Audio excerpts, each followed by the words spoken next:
This is a demo for the swivel 3.2 assignment. The biggest thing with this is that we're given the dimensions we need here and we need to build the part. So you are going to start with a new document. So go to create document and you're going to do your last name underscore first name and it's named swivel.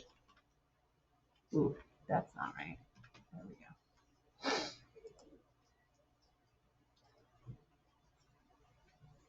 Now there's no directions on how you need to do this. There's no like specific ways, but I found that this worked for me. So this is the way I'm going to do it. I'm going to draw on the front plane. And I'm going to draw this shape here, like the top part, not the circle part, but the starting from the rectangular part up, and draw this version, this side.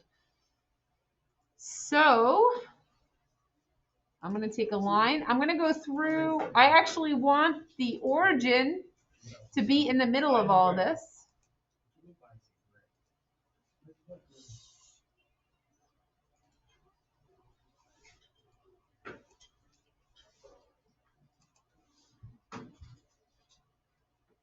So I'm making those pieces there and then finishing it up with an arc. The thing with this is I want these to be vertical, so I'm going to go ahead and do the vertical constraint. I want this to be horizontal, and I want the arc to be tangent to the lines. So I'm going to go ahead and put those constraints in right now so that everybody, like all that stuff is tied in together. The other thing I'm going to do is I'm going to put a dashed line going from the point, the center point, down to the origin or the center of all of this. And then that dashed line I'm going to also straighten right up. I got an 83. All right, so I have a circle and I'm going to click right on the center point of the arc. I want those to be tied together. And now I can go ahead and put those dimensions in. So I got a 40 for diameter.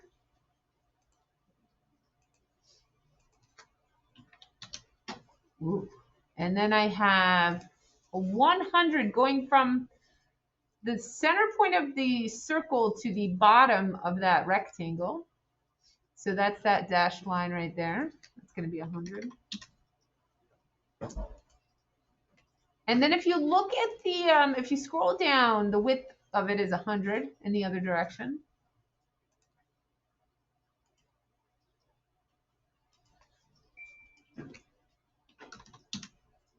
And there's another line we need to draw. So I'm going to go off of dimension. I'm going to draw a line, and I'm going to draw it like kind of here. Make sure that it's tied into both of those sides and horizontally constrained. And that one, the dimension is from the top of the arc to the line at the bottom. Uh-oh, I did that wrong. I can't hit escape on here. Hold on. Bear with me for a second. Can you present on the screen?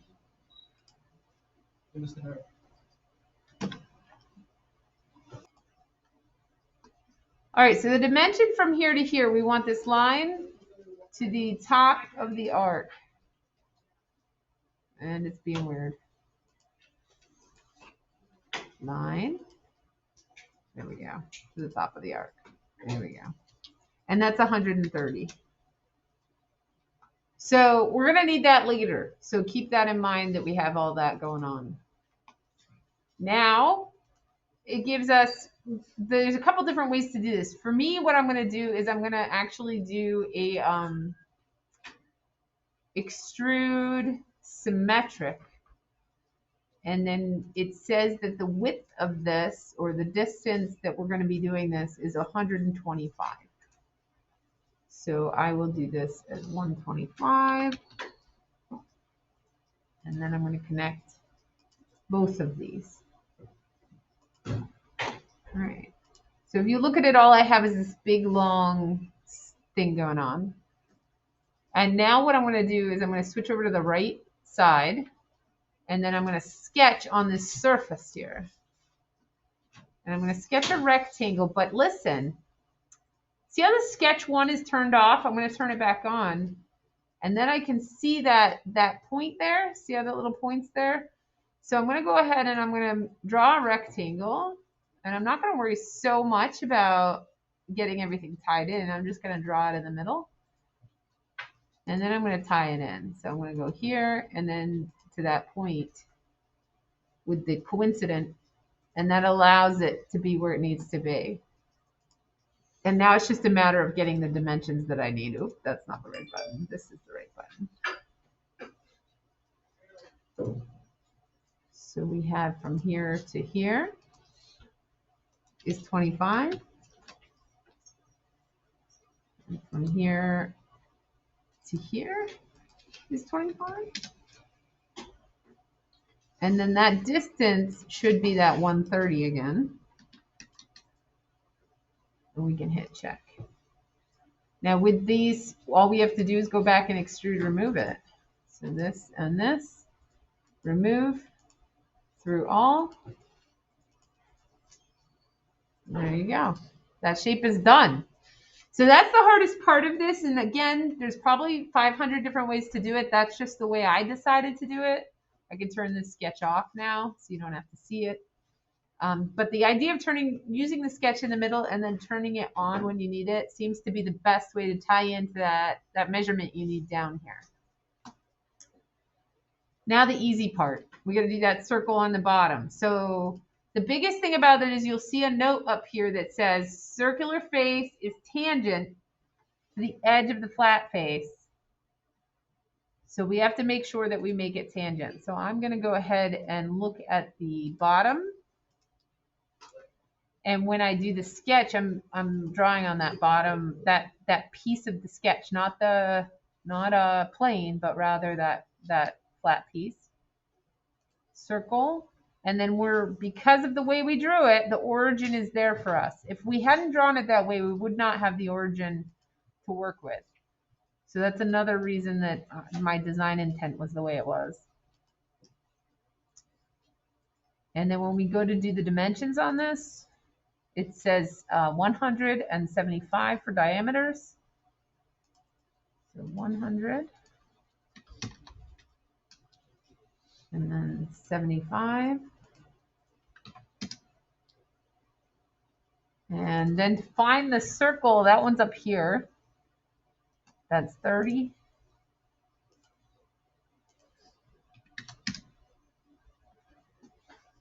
And I can hit check. So there's two different things. I'm going to extrude twice. The first extrude I'm going to do is this one here. That one is going to be 25 millimeters, and it's done. It's add. We're good to go. The only problem with that is now our sketch 3 has disappeared. So you just have to go back and turn it back on. You could obviously do the sketch at a different time, but I just kind of like having them together. Then I'm going to do extrude, remove, and then select that interior circle. Do through all, and hit check. So there you go. That is the whole piece built, ready to go. All right, so we have everything built now. We can turn that sketch back off.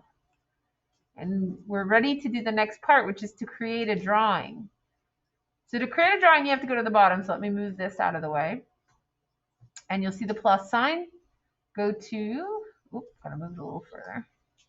Plus sign, create drawing. And it gives us specifics on what drawing size we're doing. So it says Onshape A millimeter. So if you are in the Onshape thing at the top, you will see everything. We'll go to Onshape A millimeter, hit OK.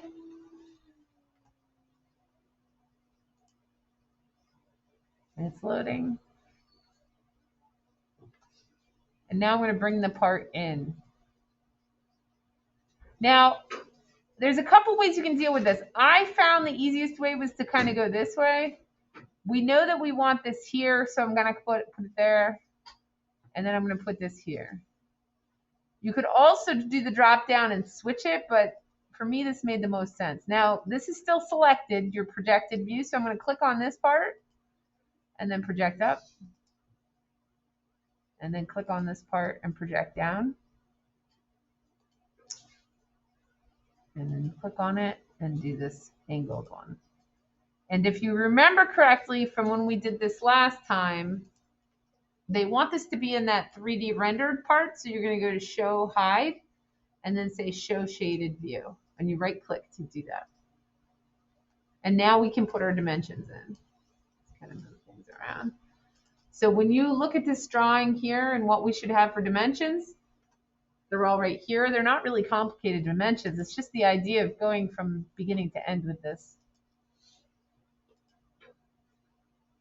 They don't even have us doing any kind of like section views or anything.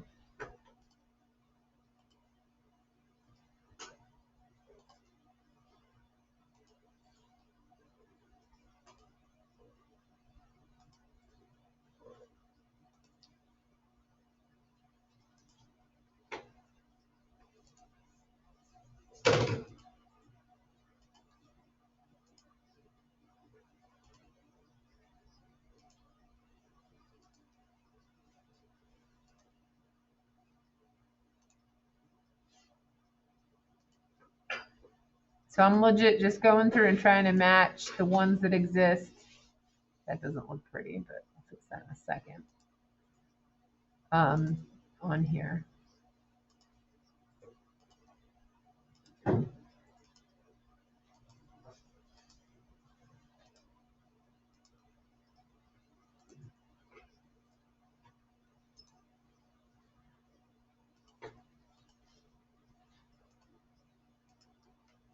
That's it. If you have that, you're good. I'm going to go ahead and deselect this so that I can see how that 25 looks terrible. I just wanted to try and see if I could kind of move that. Oh, it's giving me a hard time because this other one's here.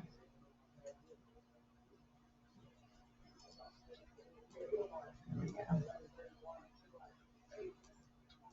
There we go. That looks better. Ooh, doesn't need to be the other way though.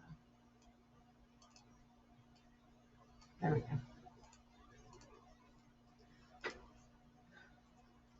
So if you have this, to turn it in, you must do a screenshot. Now, if you go to the home page, I've done like a kind of step-by-step screenshot if you're using our computers. If you're using your Chromebook, it's pretty easy. You hit Control and that like little screen symbol. But on here, you have to use what's called Snip and Sketch. So you're going to go to a program in your Windows. And if you ever look at the Windows programs, they're in alphabetical order. So you go down to S, Snip and Sketch, New. And then you'll go ahead and you'll draw the rectangle starting at the file name on the left and all the way to the username on the right. And grab your drawing. So the reason I'm doing that is for obvious reasons. It shows that you're the one who did it and that this is on your account. So then, and you're going to share it with me as well through the normal ways on Onshape, but just so that we have this to because I'm having issues finding some of the stuff on Onshape. You're going to hit save, and when you hit save, it's going to go into your pictures section. So just keep that in mind when you go to upload it. So if I go to student view here and I scroll down, I can go to the spaceship and then I have to go to pictures, not to downloads. And there it is, open. And then hit submit assignment. Some people forget to hit submit. So make sure you have that submit and then you're good to go. That is the demo. Good luck.